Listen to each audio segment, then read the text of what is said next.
Hello, welcome to today's Tàijíquán Tip. I'm Stephen Watson. I'm here at Deep River Landing in Deep River, Connecticut.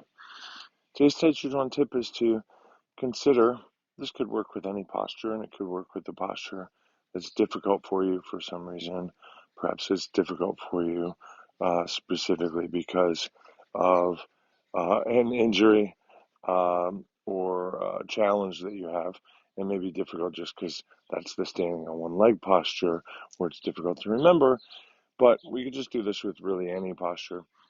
And that is to consider or learn what muscles or muscle groups are utilized, maybe the agonistic, maybe the antagonistic muscles in a particular posture or even section.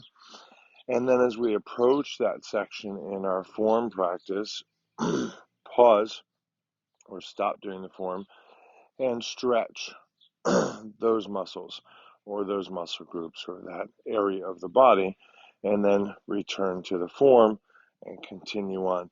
And the idea is to kind of trade the flow of the Tàijíquán, because it's not fun to kind of stop and start, sort of trade that upside for the sort of more specific somatic experience of those muscles having been stretched, tended to, awakened, shared in your consciousness more fully before going on with the form.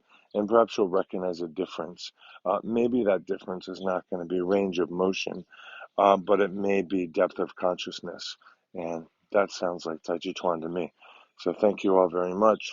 And let's extend our consciousness to those,